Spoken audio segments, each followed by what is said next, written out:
نتناول في هذا الموضوع ذات الأبواب لما يسمى بالأبواب المفتوحة، والذي ينطبق على موضوعي أنا بالذات. لأن أنا تناولت في هذه الفكرة الفن التشكيلي عبر النحت، والنحت ذات الأبواب القديمة التي اندثرت منذ عصورنا الأولى، لأن أطغت العولمة على الأبواب الإلكترونية. ما بقيناش نجبروا الأنواع ديال هذه البلاد هذه المدينة القديمة بحال فاس، بحال مراكش، بحال تازا، بحال السلاح، بحال هذا.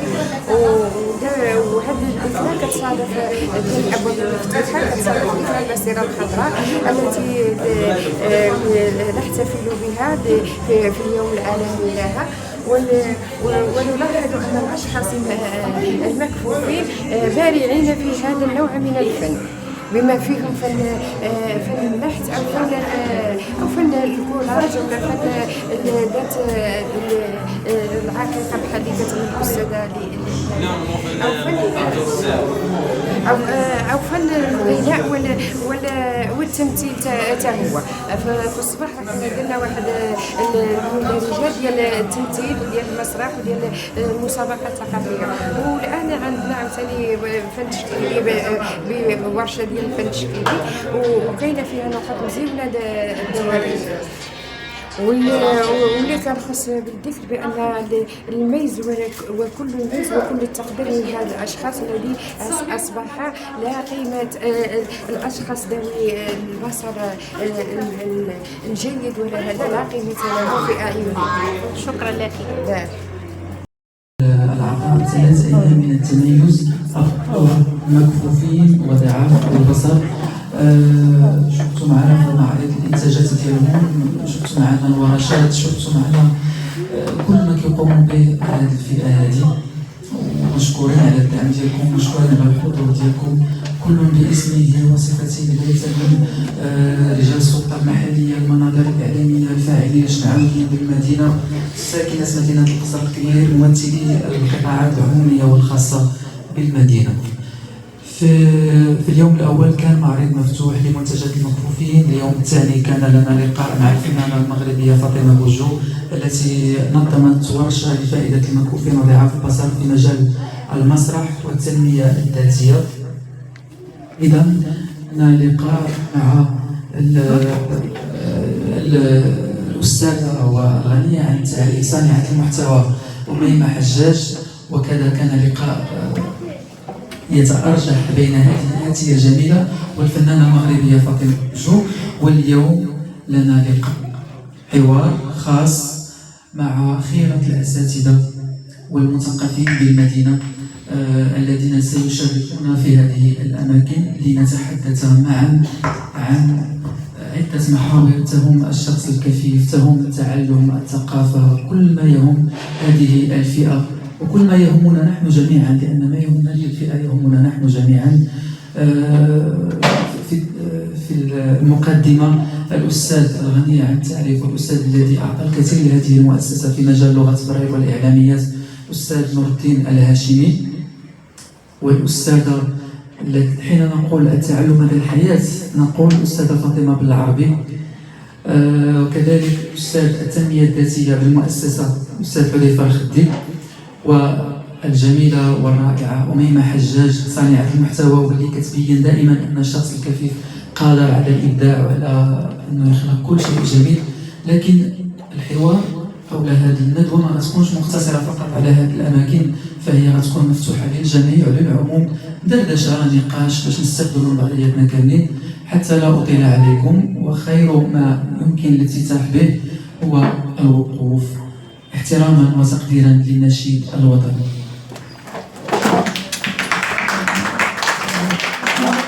Hello everyone, I present myself. My full name is Uthman Ghaib. I am 31 years old. I am from Morocco. Exactly, I live in Sakibel city. My hobby is music. I am singer. I study English and French.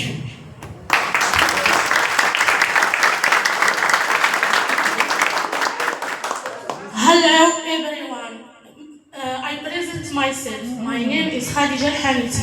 I am 21 years old. I am from Morocco. Exactly. I live in Qasar Kbir city. My hobby are listening vocal books and read Quran. I am a university student. I study University of Larash Arabic Law. First, we would like to welcome all of you in our WAPA Center.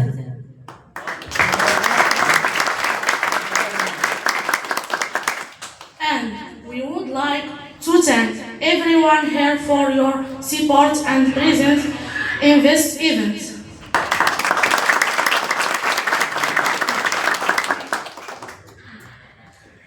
We hope you enjoy our handcrafts. الحوار اللي غادي نطرقوا ليه ان شاء الله يا ربي، اللي غادا تعطينا فيه المفيد الاستاذه فاطمه اكيد، هو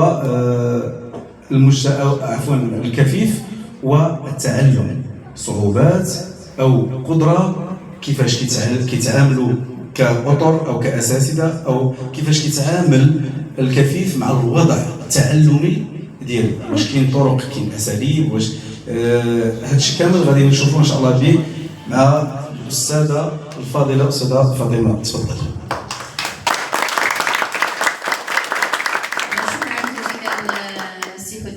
شكرا موصول لسي عصام الحيطي المدير ديال مؤسسة رعاية المكفوفين بالقصر الكبير وكل فريق العمل اللي تبارك الله عليكم. النتائج ديال العمل ديالكم بانت بشكل كبير، خصوصا انكم ماشي مده طويله باش بديتوا. تبارك الله على المستفيدين ديال المركز وعلى الاسر ديالهم.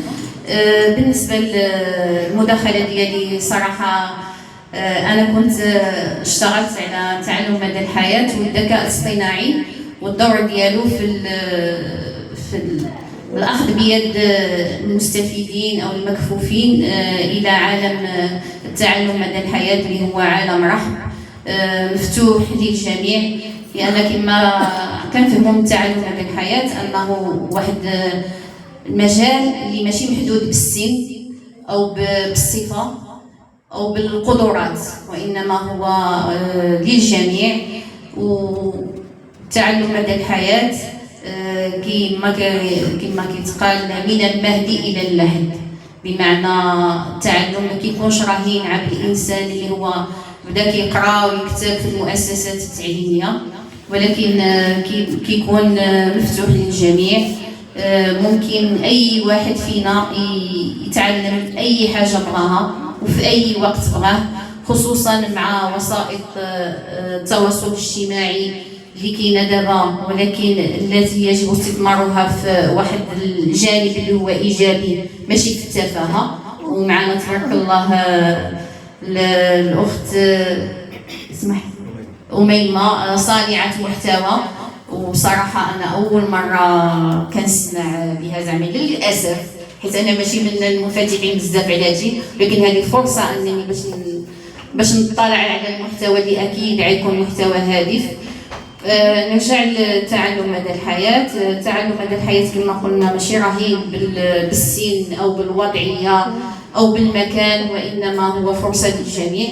اي واحد فينا خصو يبقى يتعلم، وحنا كنتعلموا اصلا كنتعلموا مدى الحياه، حيت ملي مثلا المراه كتدخل تتعلم الطبخ، حنا كنعرفوا الطبخ دائما كيكون داكشي اللي كنورثوه على الوالدين ديالنا، ولكن حاليا وقع واحد الثوره حتى في الطبخ وانفتحنا على العالم. ان المراه كتدخل تتعلم وصفات جديده، راه هذا تعلم مدى الحياه.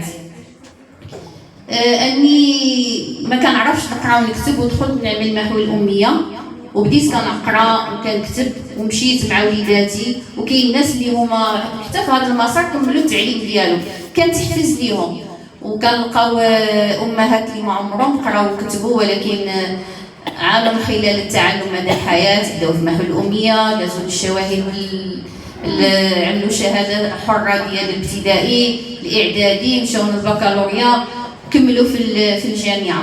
معنا هنايا ناس اللي كانوا توقفوا في المسار ديال التعليم ديالهم وانا وحده منهم، كنت في واحد الفتره وصلت سنه ثانيه جامعه، مشيت الحياه الاسريه خدتني وليداتي، ولكن جددت الفرصه ومشيت كملت القرايه ديالي في لافاك. ومعنا استاذه منى بن حدو الاعلاميه ديال القصر الكبير، حتى هي من الناس اللي هما نماذج ديال التعلم مدى الحياه، بمعنى حنا واخا كبرنا شي شويه في السن هنا ولكن كملنا. كاين الاستاذ اسمح لي الاسماء تغيب، عادل، الاستاذ عادل اللي هو اطار في المحكمه الابتدائيه في القصر الكبير، واللي هو فاعل جمعوي، حتى هو دابا كيكمل المسار ديال التعلم مدى الحياه.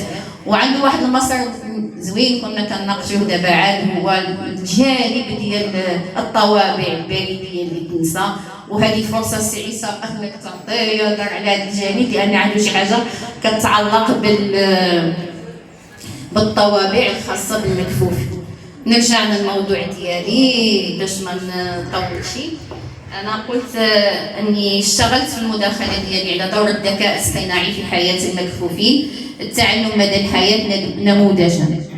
مفهوم التعلم مدى الحياه هو من اهم الركائز الاساسيه للمجتمع المعرفي المعاصر. ممكن توصل المسار الدراسي حافل بالنجاحات، او توصل لمستوى انها تكون ملهمه وتكون قدوه لاشخاص اخرين باش يكملوا المسار الدراسي ديالهم. تفضلي معايا. السلام عليكم. شكرا بزاف استاذ حذيفه، شكرا للاساتذه الكرام اللي كاينين معنا بطبيعه الحال الاستاذ عصام. بالنسبه للسؤال ديال الاستاذ حذيفه، الدراسه ديالي في الاول ما كانتش بحال دابا.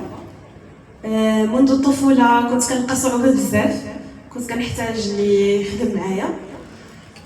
الحمد لله كان والديا كيعاونوني، بحكم انا ما كانش هادشي ديال الذكاء الاصطناعي كيف ما تكلمات عليه الاستاذه فاطمه، ما كانوش يعني وسائل يقدروا انهم يوصلوك للعلم دغيا. مي الحمد لله الامور بدات كتطور شويه بشويه. ولا عندنا الذكاء الاصطناعي، ولينا كنبغيو نحتاجوا المعلومه كنغوشيرشيو عليها دغيا كنلقاوها، بحكم ان الذكاء الاصطناعي كيجاوبنا فورا. بالنسبه المسار ديالي في الكليه هو فين كان واحد المسار اللي صعيب.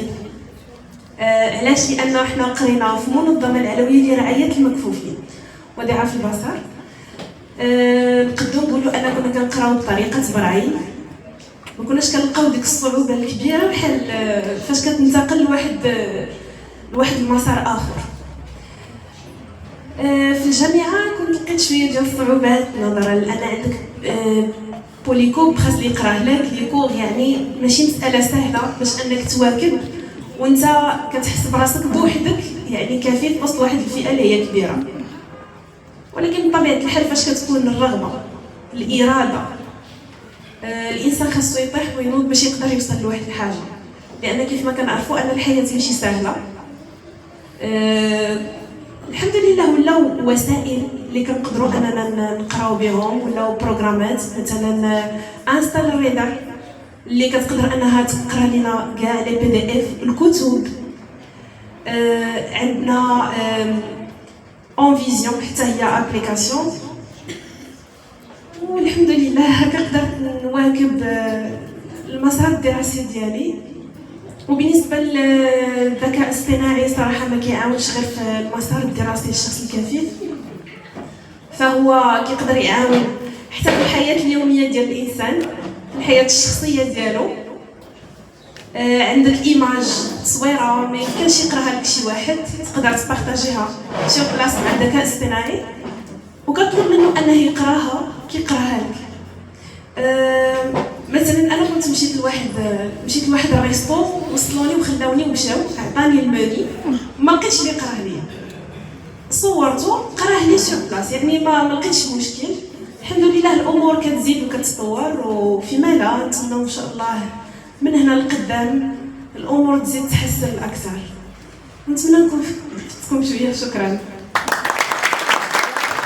شكرا كريمه، كنتمنى لك مسار حافل بالنجاحات مستقبلا. في نفس الموضوع اللي ذكرته الاستاذه فاطمه بالعربي، السي الهاشمي تفضل.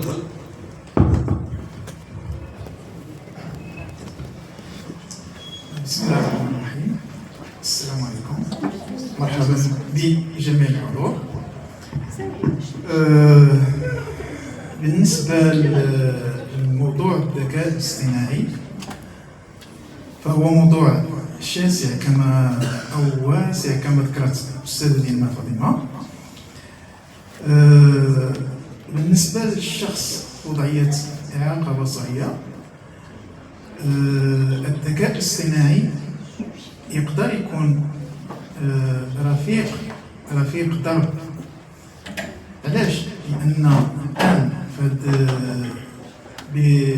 يعني بالوسيلة اللي غادا فيها المشاريع ديال الحكومات المتتالية هنا في البلاد ديالنا بخصوص رقمنة، الآن ولات أول حاجة تطور الذكاء الاصطناعي أعطى بزاف ديال الميزات اللي ما كانتش يعني قبل.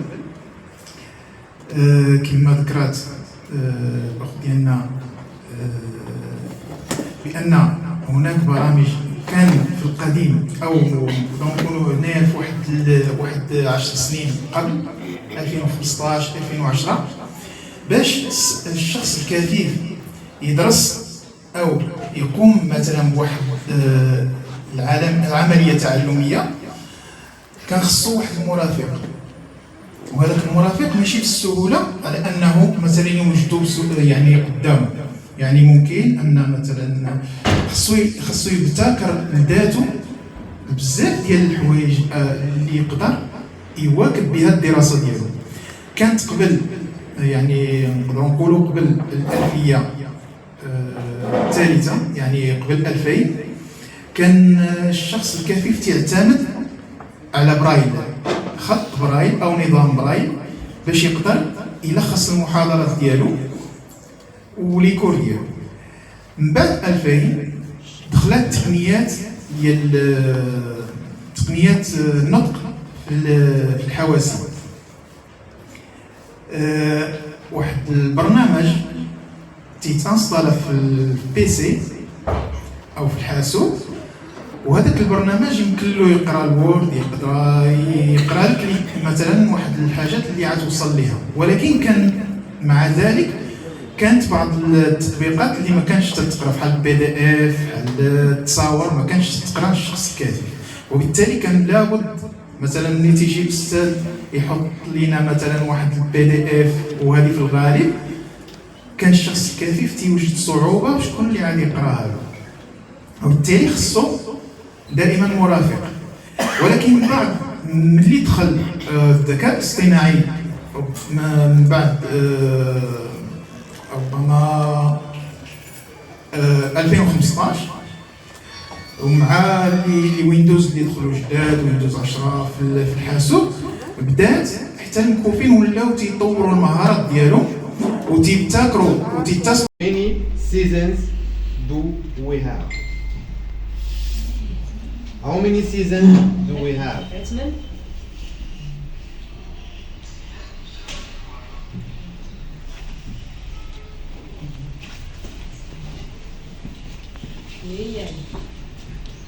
وهي لا خطأ.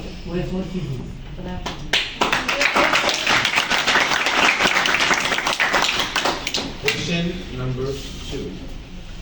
Papa, dear Aziza. How to ask for time in English? How to ask for time? Yeah? What time is it? Good. Question number 2. What are the days of the week? أيام أسبوع كاملين. الأهل دابا نتوما 4 كل واحد يعطيني اتفقوا ولا اتفق معاهم وقول لهم هما يجاوبوا. اتفق. جاوب عثمان. يلا عثمان. Monday, Tuesday, Wednesday, Thursday, Friday, Saturday, Sunday.